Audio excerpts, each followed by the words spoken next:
Steven, Yes. one of the most common problems with Phalaenopsis is that they tend to suffer from leaf rot. That after a while, a lot of the plants that I have, the top of the leaf will just rot, and then eventually the plant will die. So can you please advise how best to prevent this leaf rot? Yeah, you got the right question. Phalaenopsis, the biggest problem are two things. One is rotting, because Malaysia tropical, high heat, big humidity. The plant cannot dry fast enough, and because of the heat, it starts to rot.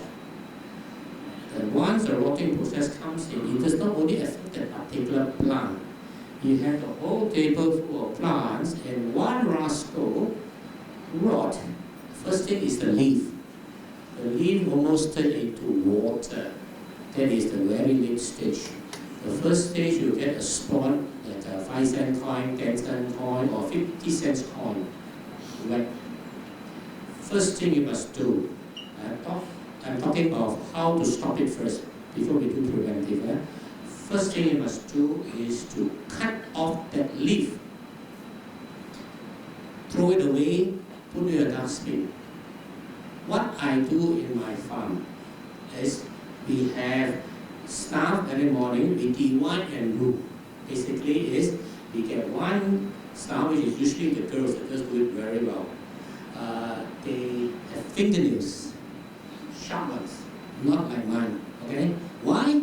Is because they have a section that belongs to them. They look after 1 acre. One girl every morning, first thing they come, they will take a little plastic bag, put on her hip, pair of scissors. We only allow to do that if it's 1 or 2 plants rotting. But if a lot of plants rotting away, we prefer them to use their fingers. That rotting juice or contamination of bacteria. If you take the wetness of it and you touch it to another leaf, within the next 24 hours or 48 hours, that plant will rot also. So very important is, if you, like I say, you must have good housekeeping. My farm is done such a way, some friends say, oh, there's no even mosquito, no insects around. It's because we have a very good housekeeping. We keep everything clean, even the surrounding area. We even cut out my fruit trees because I do not want the leaves to contaminate my orchid shape. Now, going backwards is, rotting is because of heat and too much water. Cannot dry by nightfall. So, to take out the leaf, if I see myself, I will literally rip off the leaf away from the spot and throw the leaf away and put it into a bin. Very important is to wash your hands. Or if you use the scissors, you got to wash it. Because if I use my fingers again, or the pair of scissors, I cut another plant, it will transfer it over and the other plant will rot as well. Now, how to prevent this? Try to water your plant before 2-3 in the afternoon. Try to do it every morning, because by nightfall come, the water would have drained off. Now earlier I said, why do we put the fan or the breeze is to dry up all this area before nightfall. Okay? Very important, if you rot a lot, you have literally got to take out the whole area where the particular plant is and wash out the rest. Because a stupid fly will sit on that portion, and if it's really wet, that stupid fly will jump all over your farm and you'll get rotting all over the wet places. Very simple. Preventive before cure. That's what we are doing. On a given day of the month, we spray insecticide. On a given day of the month, we spray fungicide. We do not wait for it and then only try to heal it. We do preventive measure. And now that you're talking about it, we use very safe insecticide. Now we are switching on to Neem. Have you heard of the word neem? The Indians will know about it. The neem tree. The neem tree is an insecticide in its organic form. Initially, you spray it. It kills about 70%. Do it over a period 3 to 4 spraying, and you literally get off the old problem. Continue with the neem, what you call chemicals. It's available now in the market. You get it from all the agriculture shop. Ask for the word neem. The Indians grow the tree in the house, you know. Measles are, they cover and then no scrap, you don't feel the itch. It's a marvelous tree. Whippoland. Indian, they call it whippoland. Whippoland. That's in Indian, okay. Whippoland in India. Okay? So, anything more? Yes?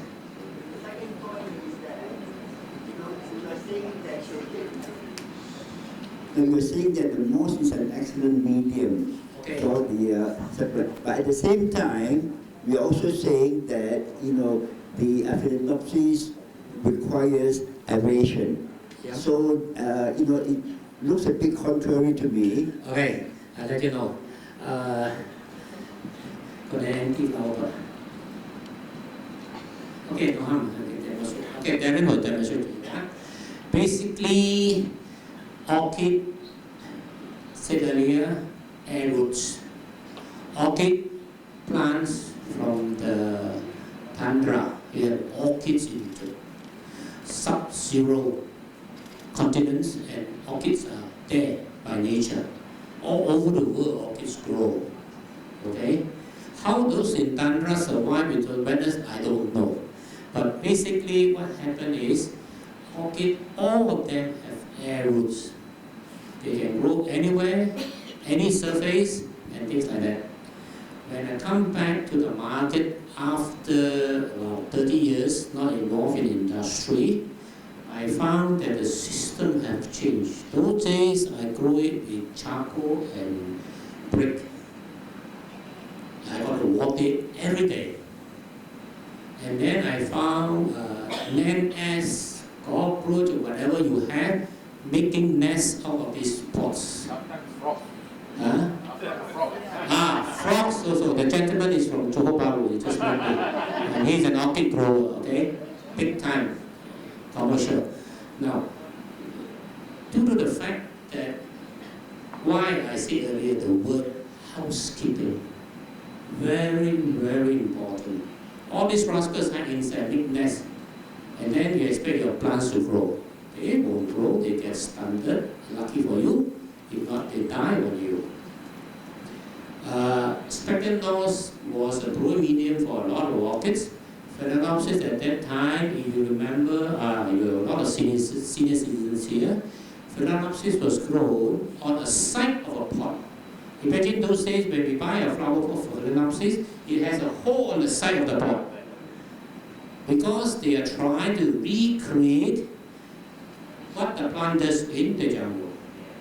Is the plant sits on a tree or a branch and it goes down to the airspace and come up. By that is when it rained, water will not collect on the crown of the leaf. But if you look at it clearly, I plant a lot of this in my rhododendron tree in the house. I don't even fertilize it. Because by nature itself, with a good housekeeping, you don't need fertilizer. You don't need insect fungicide. Because the plant can survive from whatever it can take from the bark of the tree. Okay, and the leaves, almost 2 times the size of it without fertilizer. Now, they do that is because to get it right, to get it good housekeeping, first and foremost, Phalaenopsis doesn't like too much water. So, a plastic pot is created, thin plastic pot. Why cannot it be black plastic pot? When you take out any of your orchids in the house, you pull out the orchid, you find that the roots are all white color. Okay? Now we are giving additional strength to the plant by planting in a plastic pot is we get chlorophyll. You could go back to school again. You get chlorophyll, the green stuff. from sunlight. Because of sunlight, you get chlorophyll. Chlorophyll gives food to the plant. We use plastic pot now because the light goes through. And my roots for my Phalaenopsis are grown in a plastic pot anywhere, the roots becomes green. More absorption. A plastic pot is created in such a way that you see there are little stripes going down. That is for air to go through. So the pot becomes breathable.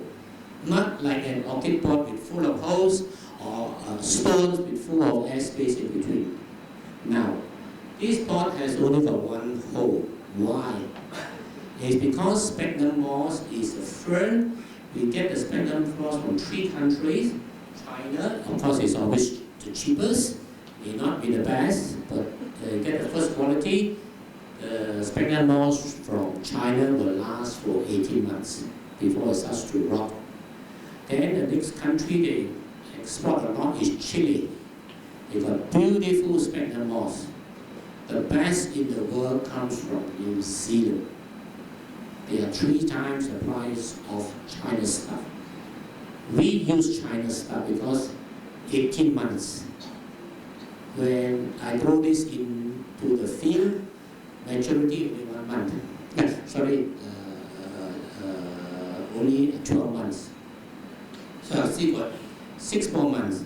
Exactly the time for me to push it to flower. That's why we use Chinese stuff, but we have to get the first quality. The other thing is, if we were to plant this with sphagnum moss, you see, Darren has shown you, if you replant your orchid, you take away whatever medium, it could be bark, it could be a tree, it could be bricks, it could be stones, it could be charcoal. You notice that you break the roots. The roots are damaged. Here, nothing is damaged. I want to transfer into a bigger plant. I use a bigger plastic pot, get in the new medium. Like I said earlier, the medium can last 18 months, so you can still do one more transfer, put in the new pot. The plant is still growing. No transplant shock. Now, the other thing is, we put the moss in very tight as possible. Earlier, somebody asked a question, the moss, is it damp or what? The moss that we buy are 5 kilo that comes imported. We submerge in the water for 24 hours. We will expand about 6 or 7 times the size. Then we got to put it into our machine to squeeze up all the water, just damp. Once it's damp, it's easy for us to grow in the pot.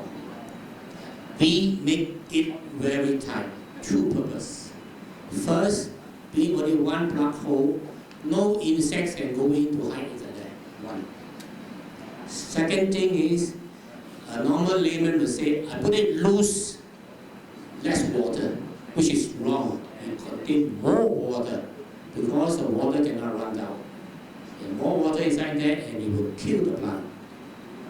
We put in a lot of sphagnum moss, make it very tight, okay?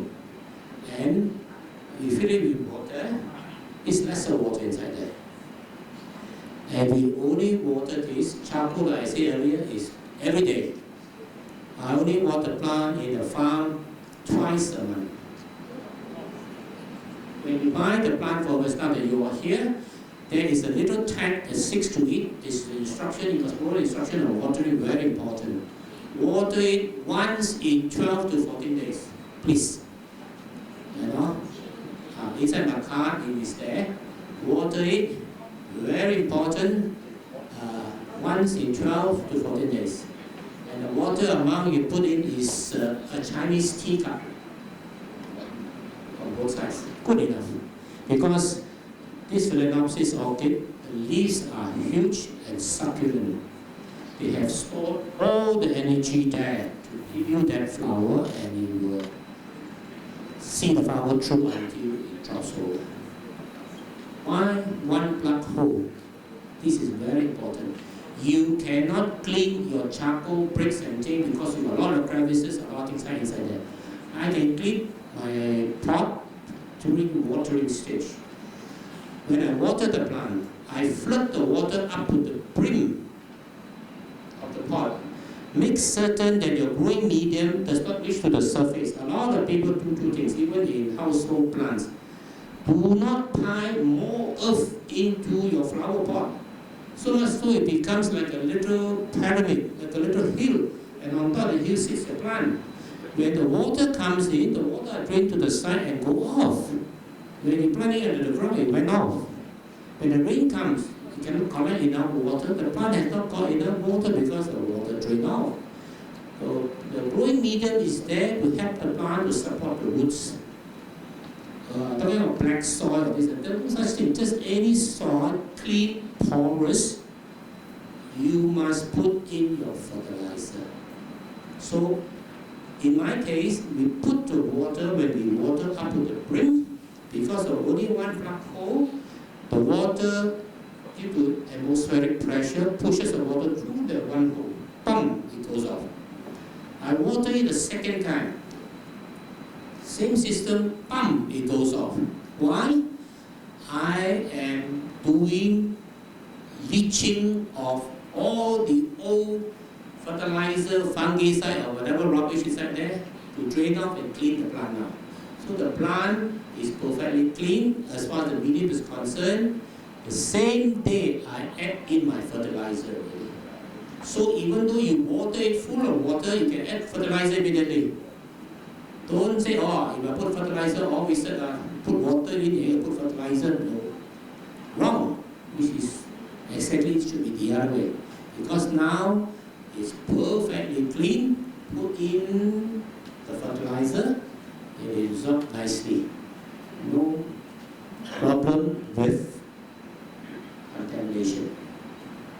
Like your heart, you run. You reach only that level. So your car battery, same thing, you reach that level only. The old rubbish is still below your heart. You must go over the limit and then you burn it off. Same thing here. To keep healthy, burn, go over. Then you drain off all the old ones and get in the new ones. Same thing. Right? Welcome. Okay, thank you Steven and Darren for your input and sharing. Time's up, so we have come to the end of the Q&A session. If you have further questions after this, feel free to approach both the gentlemen here after the session for further consultation. Okay,